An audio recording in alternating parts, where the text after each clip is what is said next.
El día de hoy, la agenda de la transición desde una perspectiva psicosocial, y para ello vamos a dar la palabra a Ángel Oropesa, director del Centro de Estudios Políticos y de Gobierno de la Universidad Católica Andrés Bello, doctor en Ciencias Políticas y psicólogo con maestría en la Universidad de Pittsburgh. Oropesa es profesor titular de la UCAP en la Escuela de Psicología y se desempeña como jefe de la Cátedra de Psicología Social. Igualmente es profesor titular de la Universidad Simón Bolívar en el doctorado de Ciencia Política y en el doctorado de Ciencias Sociales. Adelante, profesor. Gracias, Sofía. Buenos días a todos. Podemos ir poniendo entonces las láminas. Trajimos unas láminas para que esto no fuera a capela, sino que de alguna forma viéramos algunas cosas allí. Lo que siempre decimos, este es el cuarto foro de este ciclo, lo que siempre decimos al comienzo de estos foros para recordarnos es que la transición de la cual se habla, primero que, digamos, hay una discusión todavía si se ha iniciado o no se ha iniciado todavía. Lo que sí hay consenso es que no estamos en transición, lo más que pudiéramos estar es en camino a. Pero también esa es una posibilidad. En todo caso, en el centro manejamos esto como una hipótesis. O sea, es posible que avancemos a una transición, pero es posible que no.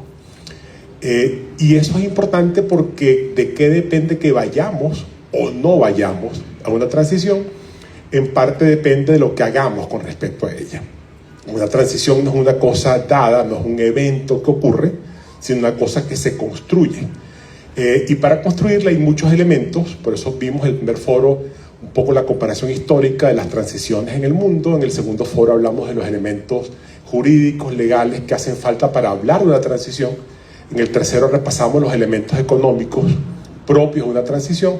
En este le damos el acento a otro aspecto muy importante, que es cuáles son los aspectos psicosociales que tienen que estar presentes en una transición. Entonces, otra vez, partimos de la hipótesis que hay que construir la transición, pero para construirla la construye la gente, y la gente necesita información sobre esto y un poco lo que estamos haciendo. Damos la bienvenida al decano de la Facultad de Derecho, el profesor César Carballo, que nos honra con su presencia. Perfecto. Entonces comenzamos con la perspectiva psicosocial. Tú me diste, Ildrián, ok, ya, aquí. Esto se cambia, perfecto. Vamos a hablar básicamente de dos cosas en este ratico. Gracias, Sofía. Una, de la importancia de estos factores psicosociales y psicológicos presentes en una población a la hora de uno hablar de cuán viable o no es construir una transición en un país. Vamos a hablar primero de eso. Y también de la centralidad o la crucialidad de la participación de la gente en la construcción, en el diseño de una transición. Son los dos temas que vamos a hablar muy rápido. ¿Qué han encontrado las investigaciones en psicología política? Básicamente 6 cosas importantes o 6 variables claves que tienen que estar presentes en transiciones políticas exitosas. Recuerden el primer foro, hablamos que de las 300 y pico transiciones que se han encontrado en el mundo, hay algunas que son exitosas, o sea, que ciertamente pasaron del autoritarismo, de la dictadura a una democracia, pero no todas lo han sido. Algunas han sido fallidas. Y un poco lo que se ha estudiado es, a la hora de explicar por qué algunas han sido exitosas y otras han sido fallidas, parte de la explicación es en la gente, en las variables psicosociales presentes en la población de ese país. ¿Qué ha encontrado la literatura? Que hay 6 variables claves, las menciono muy rápido. Una, que la población tenga tolerancia a la ambigüedad, o sea, que sepa manejar el tema de la incertidumbre, que la incertidumbre no se la coma, no le genere parálisis, no le genere angustia. Lo segundo es la confianza, que haya niveles aceptables de confianza, porque si no hay confianza en el otro, no puedo trabajar con el otro. Dato importante, no quiero adelantarme, en Venezuela, según los últimos estudios de Psicodata de la Universidad Católica, somos el país, al menos del hemisferio, con el más alto índice de desconfianza. Era Brasil, superamos a Brasil ahora, 89% de la población, cuando le pregunta si se puede confiar en otra persona, dice que no. Entonces, 89, o sea, casi 9 de cada 10. Entonces, la confianza nuestra está muy, muy, muy baja. Luego, lo que llama la literatura una memoria historia crítica, o sea, la capacidad de procesar los traumas pasados sin caer en la victimización, en la parálisis victimizante. Luego, paciencia política, que es expectativas realistas sobre la llegada de los cambios. Veremos algo sobre lo que estudiamos en la Católica, las noticias ahí son más positivas que otras. Luego, una identidad nacional inclusiva que pase por encima de las divisiones polarizantes. Antes de hablar de chavistas o no chavistas o esta cosa, pro gobierno o por oposición, se habla de venezolanos. Entonces, cuando hay poblaciones con identidades nacionales inclusivas, es una buena noticia. Y finalmente, la creencia de la gente que puede incidir sobre su entorno. La literatura dice que esas 6 variables deben estar presentes para hablar de una transición exitosa o no. Hay transiciones exitosas, otras fallidas. Esto no va a ser una clase de historia, así que paso rapidito. Una que fue exitosa, la transición española, después de la muerte de Franco. Año 75, muere el dictador Franco, nombran al rey Juan Carlos I, presidente, rey, mejor, presidente, no rey, y empieza un proceso que fíjense cuánto dura, del 75 al 82, y todavía hay discusión de cuándo se terminó la transición. Lo cierto es que variables claves que la literatura dice, eso explica por qué fue exitosa. Una, el llamado pacto de olvido activo. Los partidos presentes en España se pusieron de acuerdo para hacer un pacto de intencionalmente no judicializar los crímenes del franquismo. Vamos a pasar la página, no se exhuman cadáveres, no se estudia torturas, vamos a privilegiar la estabilidad política por encima del deseo de justicia, muchas veces deseo de venganza. Esto generó problemas. Al principio fue muy bueno porque permitió que se hizo sobre el temor de que si se iba a una investigación a fondo de los crímenes de derechos humanos del franquismo, el franquismo, que todavía era muy fuerte, podía alzarse contra la democracia naciente y dar al traste con todo. Entonces, para evitar que el franquismo irrumpiera, como de hecho intentó irrumpir con aquel famoso golpe de Estado del coronel Tejeda, para evitar eso, entonces olvidemos eso. Eso con el tiempo, ya con una democracia más madura, más adulta, empezó a superarse. De hecho, hasta hace muy poco, en el año 2022, el gobierno de Pedro Sánchez decidió que parte del pacto de olvido activo, que era no exhumar cadáveres del franquismo, se eliminaba. Entonces, todavía hoy ese pacto se discute, pero lo cierto es que en aquel momento fue una decisión de los partidos. Vamos a privilegiar estabilidad política por encima de la justicia o la venganza, como ustedes quieren llamar. Luego hubo consenso entre las élites de que había que privilegiar la moderación, el compromiso. La gente en España entendió que esto era una reforma gradual y había que tener cierta paciencia, evitando expectativas muy radicales. Y finalmente había como cierta madurez emocional, también producto de lo primero, de privilegiar un poco la estabilidad democrática por encima de la justicia retributiva. Otro ejemplo, el caso de Chile, que se conoce mucho más en Venezuela. El plebiscito del 88, para decidir si Pinochet seguía 8 años más, lo gana la campaña del no. ¿Por qué no? Porque había que votar sí o no. Si quieres que Pinochet siga 8 años o no quieres que siga. La campaña del no, que fue una campaña que se estudió bien en todo el mundo como una campaña exitosísima, fue una campaña de mucha alegría. Se huyó de los asesores que decían, habla de los crímenes de Pinochet, del dolor de la gente. No. Habla de la alegría, del Chile que viene, ¿no? Incluso el símbolo de la campaña era un arcoíris, porque aquí estamos todos los partidos, todos de distintos colores, haciendo la misma cosa. O sea, fue una campaña realmente brillante. Y se cambió un poco la tragedia, la tristeza, el descontento por una expectativa de mejora democrática. Luego se decidió que, a pesar de lo sufrido por la dictadura, se mantuvo una valoración por los procedimientos formales que había en la dictadura y se evitó, después de la victoria electoral, las persecuciones, las manifestaciones retaliativas. Claro, hubo también arreglos que eso, pues alguna gente en Venezuela no la quiere oír, pero habrá que hacerlo. Hubo acuerdos como, por ejemplo, el líder máximo de la campaña electoral, que era Eduardo Frei, era muy rechazado por el pinochetismo, entonces no podía ser él el presidente, porque había mucho rechazo del otro lado. Entonces busquemos a alguien más potable y se cogió a Patricio Aylwin. y después Frei fue presidente, pero después de Aylwin, ¿no? Se permitió que Pinochet, el gran siniestro dictador, siguiera al frente del ejército, casi por 2 décadas más. Entonces, hubo acuerdos. En Venezuela nadie quiere hablar de acuerdos, pero hay que acordar cosas, porque, bueno, hablaremos de eso ahora cuando tengamos un chance. Digamos que estos son algunas variables que han explicado en parte por qué estas son transiciones exitosas, pero hay otras que no lo son. Por ejemplo, el caso de Irak. En Irak, cuando la invasión norteamericana, que olvidaron los gringos, y fíjense que el presidente venezolano Donald Trump, él hace referencia mucho a eso, bueno, yo pensé que era Trump, ¿no? Bueno, si me equivoco, él dice que no van a cometer en Venezuela el error que cometieron en Irak. ¿Okay? Y parte del problema de Irak es que se olvidó, o sea, los gringos no le pasaron por encima a unas divisiones sectarias centenarias que había en Irak, que yo era realmente no un país homogéneo, sino un país de muchas divisiones, muchas sectas, donde además había unas expectativas irreales, donde la gente pensó que, bueno, ya al salir Hussein venía una prosperidad inmediata. Eso no ocurrió, por supuesto.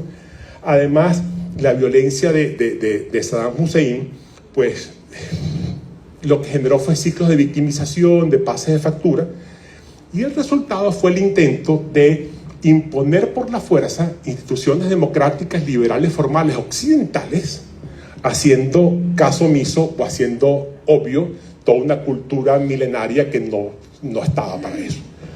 Otro caso de transición, digamos, no exitosa, es el caso de la primavera árabe en Egipto, cuando en el 2011 el golpe de Estado contra el presidente Mubarak, o el dictador Mubarak, que gana la hermandad musulmana.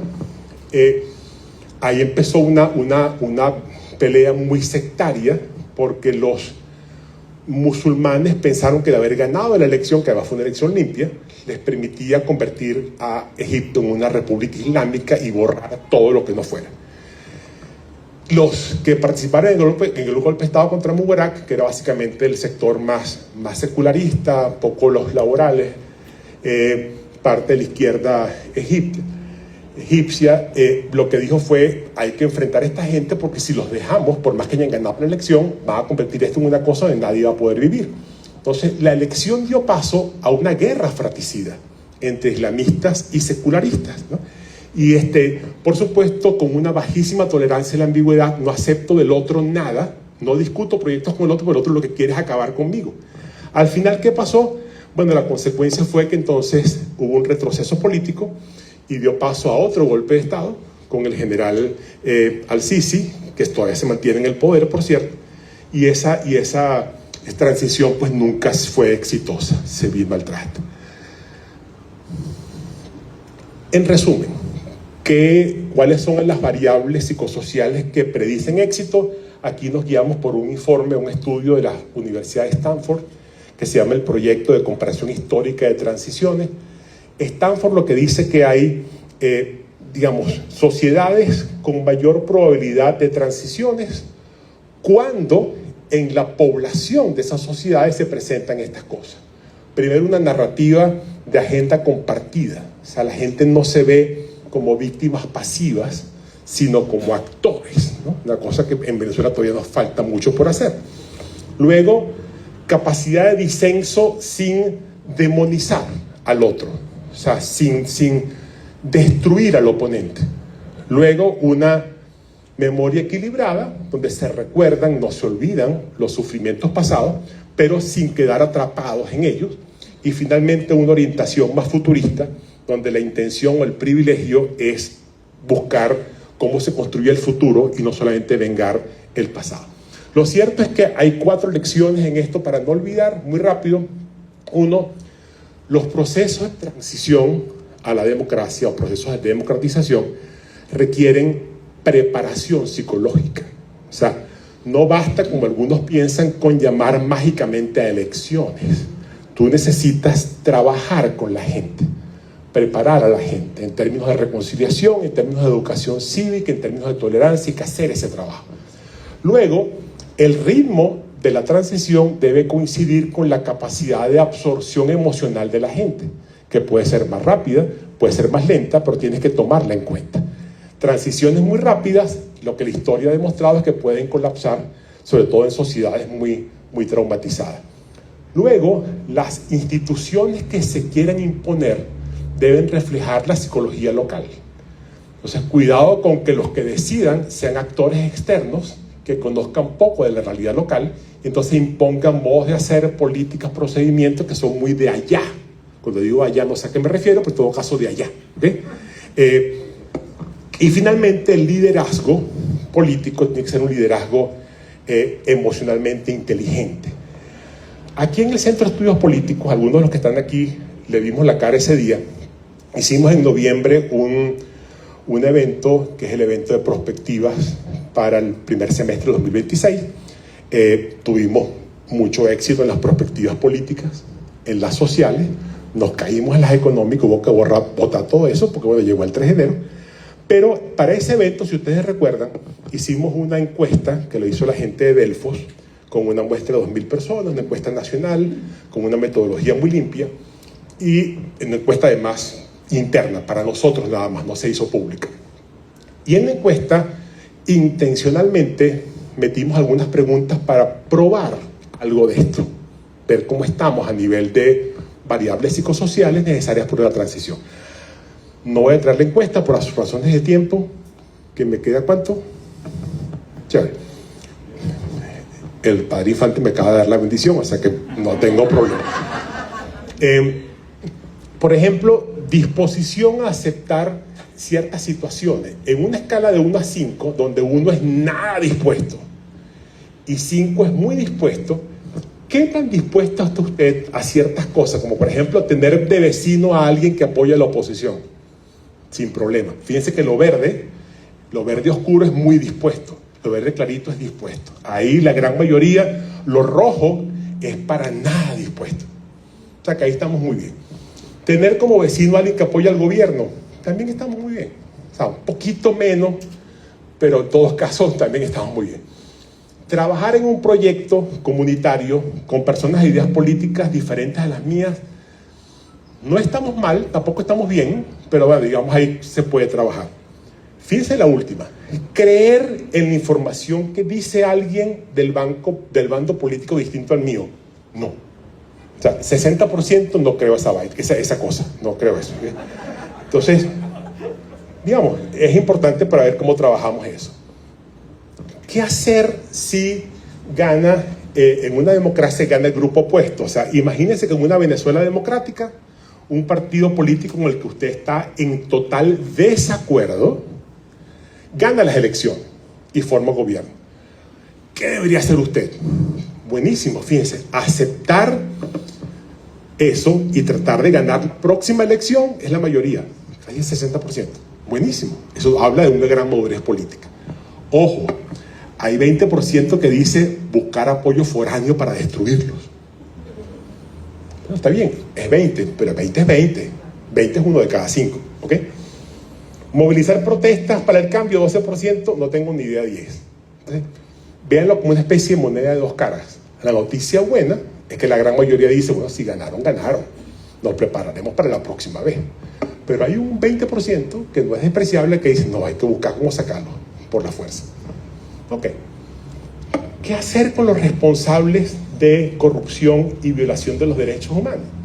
En una eventual transición a la democracia, ¿qué cree usted que debería ser la prioridad respecto a qué hacer con los responsables de actos de corrupción y violaciones de derechos humanos?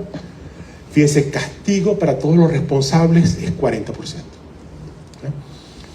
Ojo, no hago juicio de valor. Eso es bueno, eso es malo, es como muy simple. Lo importante es el dato fáctico. 40% dice que castigar a esa gente.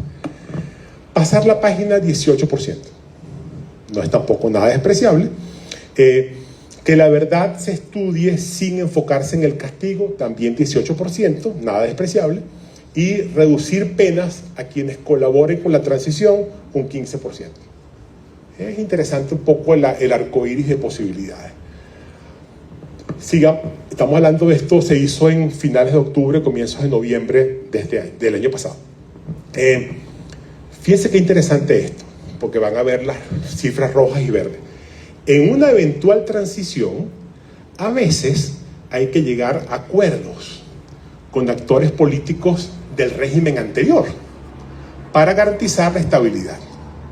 En una escala de 1 a 5, donde 1 es nada aceptable y 5 es muy aceptable, ¿qué tanto aceptaría usted lo siguiente? Otorgar ciertos perdones políticos a cambio de que faciliten la transición política. Si suman lo rojo con lo rosadito, que es no dispuesto, y lo verde oscuro con lo verde clarito, que es muy dispuesto, estamos hablando de 40% no, 60% sí. Noticia que pareciera ser buena. O sea, estamos dispuestos, 60-40, a otorgar ciertos perdones políticos, si contribuyen un poco a la transición política. Mantener por un tiempo a ciertas figuras en instituciones claves como la Fuerza Armada, por ejemplo, para evitar un vacío de poder, 47% dice que no. Ahí la cosa es un poco más pareja. Y 48% dice que sí. Hay un porcentaje pequeño que no sabe todavía. Permitir que algunos miembros del régimen anterior sigan participando en política bajo reglas democráticas, ahí 50% dice que no, 50% dice que sí, un poquito menos, 40 y algo, porque hay un porcentaje pequeño que dice que no sabe, no contesta. Con esto hay que jugar. O sea, cuando hablamos de transición, tú no puedes pensar en que la transición sea, llamemos elecciones, tenemos candidatos, ganamos, no, ya, y la gente, ¿qué pasa con la gente? O sea, ¿qué piensa la gente? O sea, con lo que tú vas a proponer, ¿hay aceptación o no aceptación a lo que la gente está recibiendo?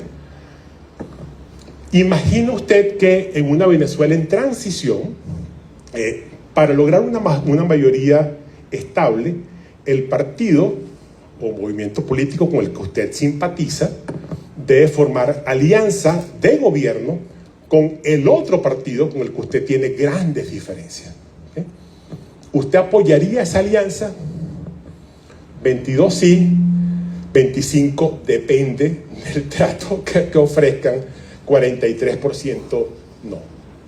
Entonces, todas las transiciones políticas exitosas, todas, sin excepción, incluyen un acuerdo con el que se va. Todas. O sea, no hay ninguna exitosa que no haya incluido un acuerdo con los que se van. ¿Okay?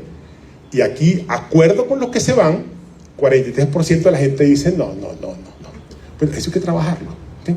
Claro, otra vez, tienes la otra mitad que dice sí, perfecto. O sí, depende. ¿Sí? Interesante. ¿Cómo responde la gente según su autoidentificación política? Los chavistas duros, chavistas blandos o ninguno, oposición blanda, oposición de otros distinta a la oposición de María Corina Machado.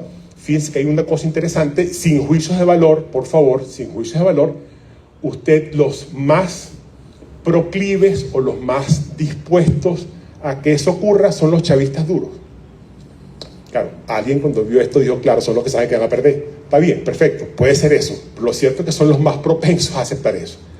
La oposición liderizada por María Corina Machado son los que más dicen no. O sea, fíjense el porcentaje.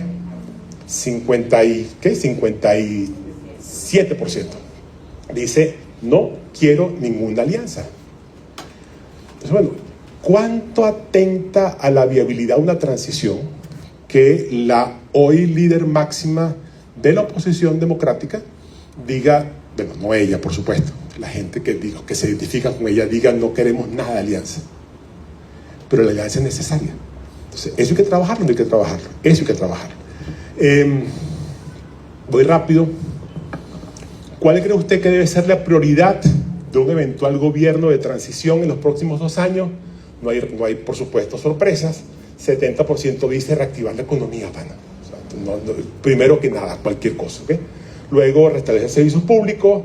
Fíjense, elecciones libres, apenas 8%. No es que no la quieras, sino que si me pones a escoger, reactiva la economía. Es lo primero. Es un dato interesante y al mismo tiempo positivo. Si mañana comenzara una transición democrática, ¿cuánto tiempo usted cree que debe tomar o tomaría empezar a ver avances tangibles en la situación económica. Bueno, para aquellos que piensan que el venezolano es muy ingenuo, pues no lo es tanto. Fíjense que menos de un año apenas 8%. La mayoría está entre 1 y 3 años, entre 3 y 5 o más de 5. Entonces, es una población que te dice, por favor, lo prioritario es reactivar la economía.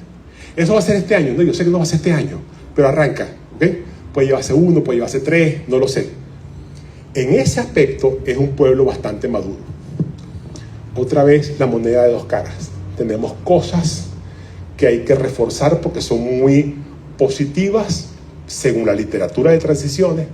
Para una transición, tenemos cosas que son peligrosas, según la literatura, porque atentan contra la viabilidad de una transición. Tenemos ambas cosas, entonces hay que trabajar las dos, ¿no?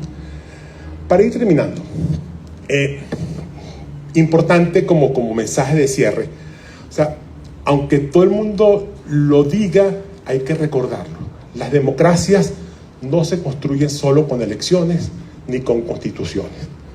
La democracia se construye con ciudadanos emocional y psicológicamente preparados para lo que implica una democracia, que es complejidad, que es disenso, que es paciencia, la paciencia que requiere el autogobierno. O sea, la democracia, me copio la última frase, la frase de Ronald Inglehart, que fue el autor de los estudios mundiales de valores. Inglehart dice, cuidado, la democracia no es natural en los seres humanos. La democracia es un logro superior, un logro psicológico colectivo que requiere condiciones mentales específicas. Entonces, lo normal es la fuerza. Lo natural, lo que sale, es la ley del más fuerte. El aquí mando yo, tú te callas. ¿Okay? La construcción de democracia, que implica respeto por el otro, disenso, tolerancia a la diferencia, eso es un estadio superior, más civilizado. ¿Okay? Y por lo tanto requiere condiciones emocionales más específicas. Entonces, ignorar eso, o sea, hacer caso omiso de eso, centrarnos solamente en el aspecto formal, eso es querer construir una casa en arena movediza. Eso se va a caer. O sea, simplemente pensar en transición requiere ciertamente unos diseños, una ingeniería institucional, pero requiere también una ingeniería social, que es la que tenemos que prestar atención.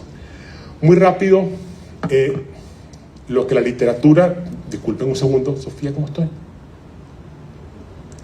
24 minutos me quedan o llevo? Llevo, ¿qué? Termino el padre Infante me dice que no importa. Okay. Voy rápido, me quedan 2 láminas nada más. La literatura de transiciones lo que dice es que, simplificando, las transiciones exitosas requieren 3 patas, como una mesa de 3 patas, como un trípode. Una pata es una parte del gobierno en funciones que acepta, por la fuerza o por convicción, cualquiera de las dos, en nuestro caso por la fuerza, cambiar. ¿Okay? Eso tiene que estar. Una segunda pata es una fuerza que impulsa ese cambio, que en este caso la tenemos también. La tercera pata es una población presente que esté no solamente interviniendo en ese proceso, sino que sea la que legitime o no, la que obstaculice o apoye, la que privilegie o no esas cosas que están pasando en las otras 2 patas. Esa tercera pata justamente es la que no tenemos hoy en Venezuela. ¿Cuáles son los riesgos de no tener esa tercera pata? Bueno, que cualquier salida pactada solamente entre las otras 2 patas sea una salida de pacto de élites nacionales, o en nuestro caso, nacionales e internacionales, pero que no cuenta con el respaldo activo de una población que es la que va a sufrir o disfrutar lo que esta gente decida. Disculpen un segundo, que es una anécdota rapidito. Cuando se estuvo discutiendo un poco el asunto del Caracazo, hablando una vez con Domingo Maza Zavala, que en paz descanse, pero un economista muy famoso, muy querido, Maza me decía que después de que pasó todo eso, mentira, no el Caracazo, después de las reformas de Pérez, él recibió en su casa a quien para él era su alumna más inteligente, más preclara de todas las que había tenido, que era Iglesias Iturbe de Blanco. Iglesias Iturbe, que era parte del miembro del equipo de gobierno económico de Pérez, le explicó todo el proceso, todo el proyecto de reforma del gobierno de Pérez, Y cuando terminó le preguntó, doctor Massa, ¿qué le parece? Y él dijo, mira, si fuera una tesis doctoral tendrías 20 con mención a publicación. Perfecto. ¿Dónde está la gente? Y ella dijo, ¿cuál gente? La gente. O sea, porque reparar una casa sin gente es fácil. Tú tumbas la pared porque del otro lado no hay nadie. O sea, tú privilegias la parte arquitectónica y te olvidas de la gente porque está vacía la casa. Pues si en la casa hay gente, ¿cómo haces? Su respuesta fue, bueno, yo soy economista, yo no soy psicólogo ni sociólogo ni ninguna de esas cosas raras. Bueno, por no ser ninguna de esas cosas raras, vino lo que vino después. O sea, tú no puedes hacer diseños y olvidar a la gente. Entonces, la gente es la que va a sufrir o a disfrutar, a aceptar o no aceptar, a oponerse o no las cosas que tú decides en el pacto de élites. Entonces, hace falta que la gente participe necesariamente.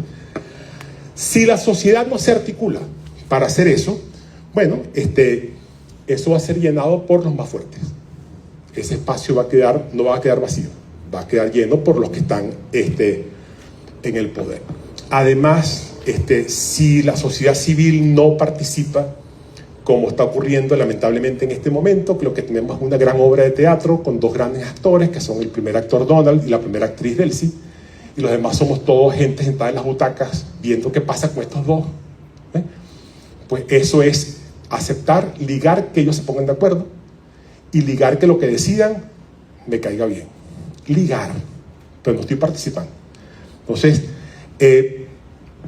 si repetimos ese error histórico de esperar que sean otros los que decidan, pues entonces esto va a perpetuarse con las consecuencias que todos conocemos.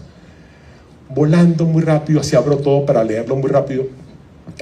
Otra vez, cualquier arreglo, y esto es de Lindsay Stepan, los que no lo conocen son dos de los autores que han estudiado más transiciones en el mundo, no solamente en América Latina. Cualquier arreglo, esa es una frase textual de Lindsay Stepan, cualquier arreglo que excluya a la sociedad civil se sostiene sobre pies de barro. Pies de barro. Porque no tiene la legitimidad necesaria para emprender las duras reformas que toda transición requiere. La transición no es un cuento de hadas, es un arreglo que implica tragar sapos gruesos, aceptar cosas que no quiero, pero porque el beneficio final es mayor. Es así como calarme noches de insomnio estudiando porque me quiero graduar de veterinario. Entonces, es lo que viene después lo que justifica un poco el tener que pasar noches en vela. Entonces, la transición implica pasar noches en vela, tragar sapos gruesos, dar cosas que no quiero, por lo otro. Pero entonces, si no tomo en cuenta a la gente, ese arreglo es un arreglo sobre pies de barro. Entonces, reconstruir un país no es solo llamar a elecciones, cambiar, vete tú, me pongo yo, cambiar gobernantes, es restituir un tejido social. En el caso venezolano tiene algunas cosas muy buenas, en otras cosas tiene, como por ejemplo el caso de la confianza, tiene muchas cosas por hacer. Y otro autor también conocido por ustedes, Przeworski, es polaco, me parece maracucho, pero es polaco, decía que la estabilidad democrática requiere institucionalizar el conflicto, porque el conflicto es necesario en una democracia. La democracia lo que hace es gerenciar el conflicto. Las dictaduras lo tapan. Entonces, la democracia lo gerencia. Dicen, para hacer eso, entonces, eso exige que las demandas sociales en una transición encuentren causas. Si no la encuentran, eso va a estallar. Entonces, ignorar, decía Przeworski, ignorar a la sociedad civil no es solamente un déficit democrático, sino un error estratégico fundamental. Por eso, fortalecer esa tercera pata no es una opción idealista, es una cosa necesaria. Y cierro con esto. Esa tercera pata, que es la pata de la participación de la gente en el diseño, discusión, modalidades, arreglos propios de una transición, no es un adorno, es un sostén. En un trípode, la tercera pata no es adorno, es que si la quitas, se cae. Entonces, sin una sociedad civil que participe, pero que además participe activa, protagónica, cualquier cosa, cualquier acuerdo que se haga sobre Venezuela va a ser siempre un parche en un edificio que se está cayendo. Un parche que puede funcionar o puede que no. Y algunos autores dicen, ¿cuándo comienza la verdadera transición? cuando entonces la gente empieza a dejar de ser espectador de lo que otros actores hacen y empiezan entonces a subirse a la tarima y exigir que yo soy el que va a actuar. Entonces la pregunta ahorita no es tanto, digamos, ¿dónde está la tercera pata? Sino cómo hacemos para fortalecerla. Porque de nuevo, tampoco es culpa de la gente. Venimos a un proceso muy largo de desmovilización, donde la gente ha sufrido, pues las centrales sindicales están todas desmanteladas, los partidos políticos también, las ONGs perseguidas con leyes de financiamiento. O sea, las organizaciones sociales, no porque ellas quisieron, sino poco producto de todo lo que ha ocurrido, se han visto muy disminuidas. La pregunta es, ¿cómo hacemos para fortalecerlas? Si no lo hacemos, la transición soñada no va a llegar, ¿okay?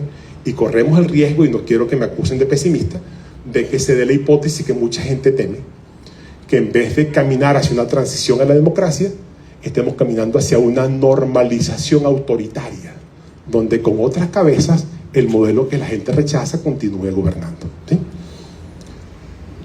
Padre Infante, ya terminé.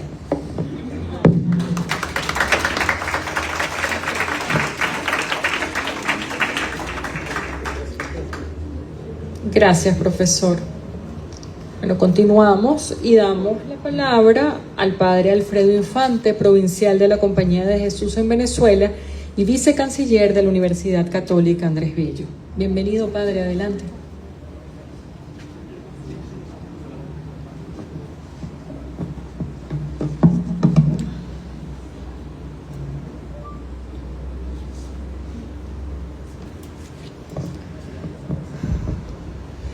Bien, buenos días. Yo voy a partir de una breve anécdota.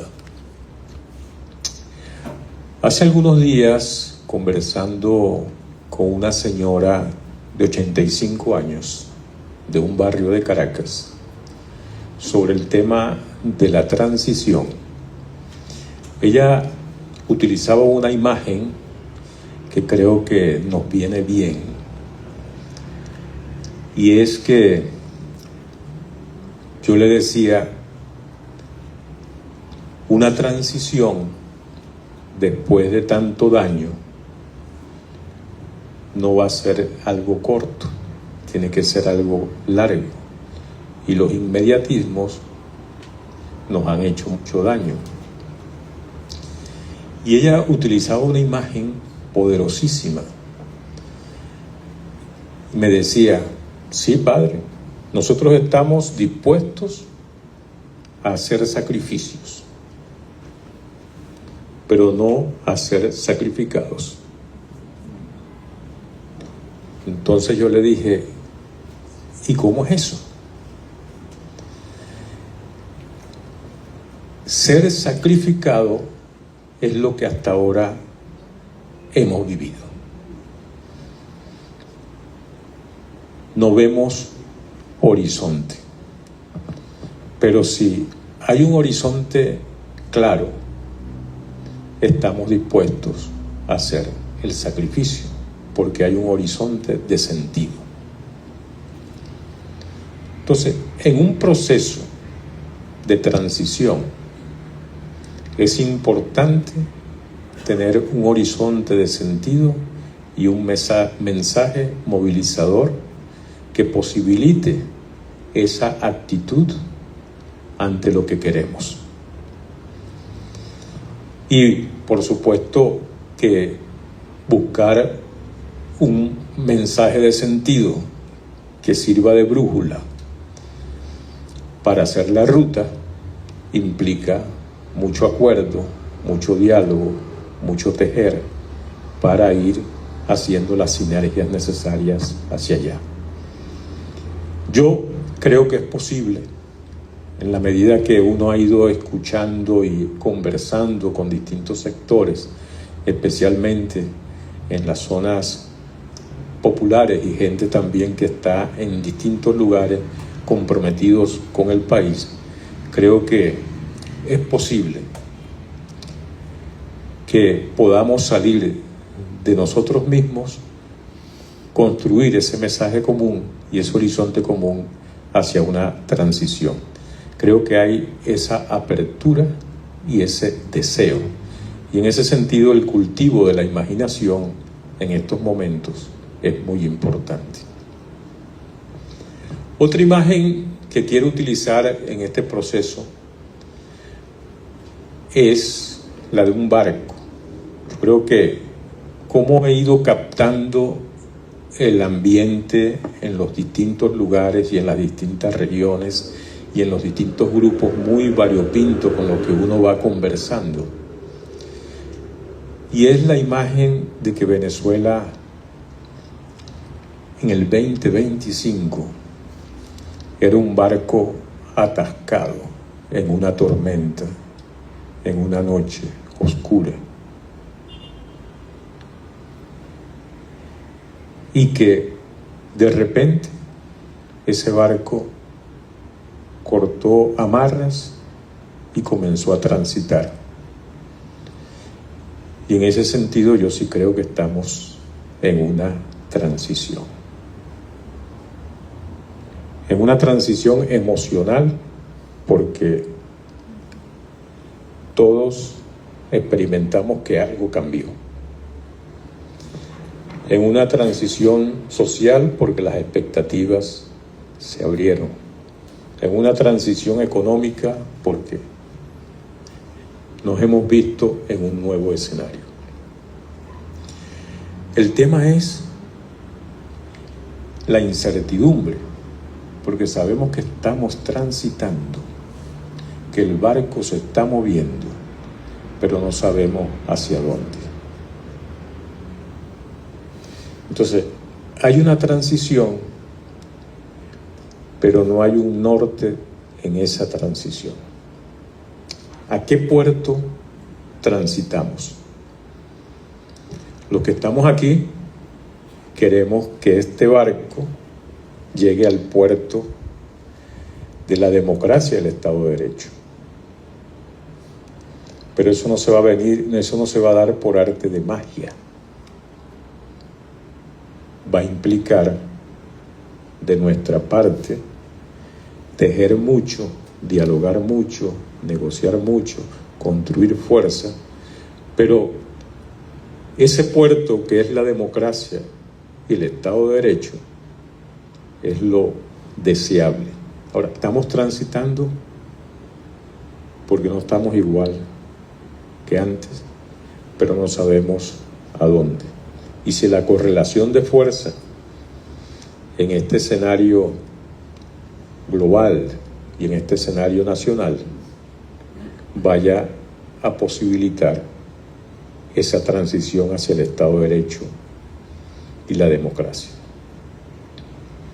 Entonces, en ese sentido, estamos ante un gran desafío, que es tener la brújula hacia donde queremos y construir un mensaje movilizador que posibilite ir tejiendo hacia allí. Para eso, a mí, yo le decía a Ángel que yo iba a hablar desde mi experticia, que es la espiritualidad. Creo que en el proceso que uno va acompañando, en los procesos que uno va acompañando, si algo le queda a uno claro es que el pueblo venezolano es un pueblo de mucha fe y que la fe es un valor fundamental para esta transición. Y cuando hablo de fe no estoy hablando de religión, sino de una relación con la trascendencia de las distintas iglesias, de las distintas religiones, que posibilita una fuerza trascendente hacia lo que queremos. Y entonces, pero desde mi perspectiva católica, creo que tenemos un aporte importante. Y yo he venido reflexionando sobre lo que Santo Tomás de Aquino habla de los trascendentales del ser. que es la verdad, la belleza y el bien, que son como tres rutas diferenciadas pero muy interrelacionadas, que son necesarias para una transición y que creo que es el elemento importante que la fe puede aportar. Lo primero es la ruta de la verdad. Estamos en un mundo global de posverdad, donde los estudios están claros que sí, de dónde viene la información, pues es poco creíble, pero además sabemos que venimos también de una situación donde no hay información pública, donde la libertad de expresión ha sido restringida de muchas maneras. Entonces, la desinformación y la opacidad y la difamación y la posverdad han tenido la voz cantante, y entonces esa opacidad ha opacado también la interacción y la confianza. O sea, hay una estructura de desconfianza justamente porque no ha habido información y porque no ha habido debate. Entonces tenemos que iniciar un proceso donde nos tomemos la verdad en serio. Es decir, cualquier transición que no le apueste a la ruta de la verdad, pues va a llegar a otro puerto. Entonces, lo primero es el acceso a la información pública. Hasta ahora nosotros sabemos que los economistas han tenido que investigar por sí solos porque no hay información pública sobre la economía. Pero si nos vamos a la salud, pasa lo mismo. Y si nos vamos a la educación, pasa lo mismo. Cualquier área donde el ciudadano busque acceso a la información pública, no la va a conseguir. Entonces lo primero que tenemos es que tener, y por eso las universidades, como la Universidad Católica, en estos últimos años se ha dedicado fundamentalmente a la investigación para construir un mínimo de información que posibilite certidumbre. Entonces, el tema del acceso a la información en esa ruta a la verdad es fundamental para poder transitar hacia la libertad de expresión, porque cuando nos encontramos, pues lo que hay son muchas opiniones, pero muchas opiniones con poca base en la información, en la realidad. Gracias a Dios las universidades y los centros de investigación han estado investigando, pero el Estado necesita producir información donde esas investigaciones puedan ser contrastadas y donde se puedan diseñar políticas públicas. El otro elemento importante también en esta ruta de la verdad es que, bueno, en Venezuela, por el miedo, por las mismas restricciones de todo tipo, pues los espacios de diálogo, de encuentro, de conversación se fueron reduciendo. Y la ruta de la verdad implica mucha conversación, porque si queremos articular una fuerza social desde la sociedad civil que posibilite ese norte, ese mensaje, que construya ese mensaje y ese norte, necesariamente vamos a tener que dialogar mucho. Y lamentablemente en Venezuela la palabra diálogo, la palabra negociación se ha desprestigiado. Y eso es fundamental. Entonces, cuando condenamos el diálogo, cuando condenamos la negociación, lo que estamos haciendo es, en definitiva, condenando nuestro futuro. Entonces, la apuesta por los espacios mínimos, el tomarse el café, el conversar para alinear el pensamiento, para ir construyendo el mensaje, para ir acoplando el mensaje. Y lo otro es recuperar la palabra. Las redes están haciendo mucho daño, no solamente en Venezuela, en todo el mundo, pero yo sí creo que tenemos que ir trabajando personalmente desde el punto de vista de la interioridad para recuperar la palabra. Entonces, bueno, la ruta de la verdad, pero la ruta de la verdad también implica iluminar la memoria con la verdad. Y ahí hay un tema importantísimo en todos los procesos de transición, ¿no? Que es iluminar con la verdad la memoria, para resignificar y sanar la memoria, porque somos un pueblo herido. La siguiente ruta, sobre la verdad podría decir muchas otras cosas, estoy haciendo un breve resumen. La siguiente ruta es la ruta de la belleza, es el otro trascendental, es la estética. Bueno, venimos de un periodo donde la estética ha sido la estética para desmovilizar. El metro de Caracas es un emblema de ello, ¿no? O sea, toda ese descuido, esa negligencia pública hacia los espacios públicos, eso tiene una intencionalidad, que es fragmentar y deprimir, desmovilizar. Entonces, tenemos que construir una estética que obedezca al mensaje de la transición. Y la belleza moviliza. Así como la destrucción, la desidia, deprimen el espíritu humano, la belleza moviliza. Cuando uno entra a un espacio público, y podemos ver en América Latina ciudades que eran caóticas y que ahorita son modelos de convivencia.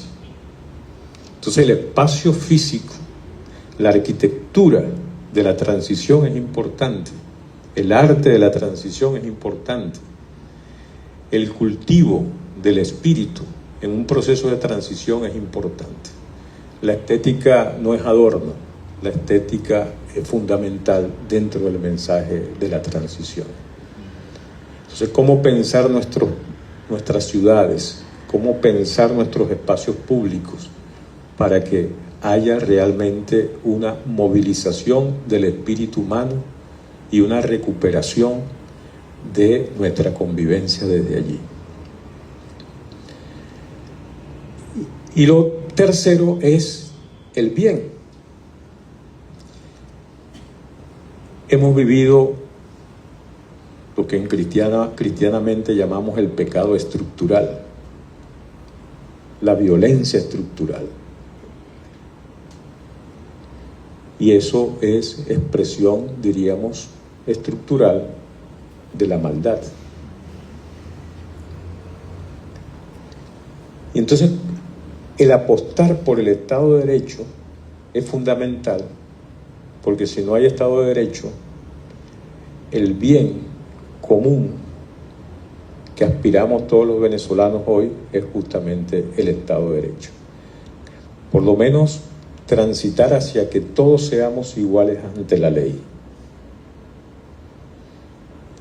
que tengamos acceso a los derechos, sabiendo que tenemos que trascender también dos vicios históricos que tenemos en Venezuela,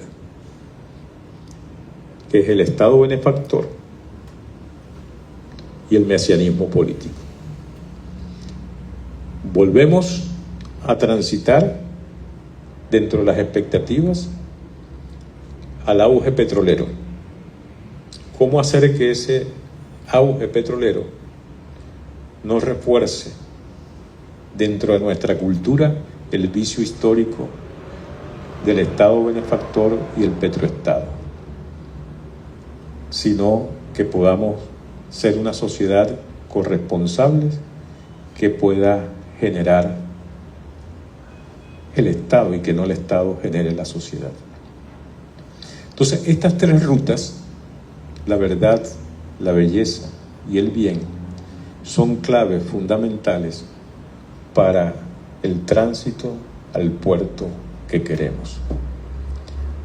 Y bueno, partiendo de todo lo que decía Ángel, en eso, pues esta tercera pata, que es la sociedad civil, es fundamental, que está tan fragmentada como está la oposición política, pero que tenemos un desafío que es tejer para que podamos llegar al puerto y que esta transición en medio de esta incertidumbre realmente sea una transición hacia la democracia y el Estado de Derecho.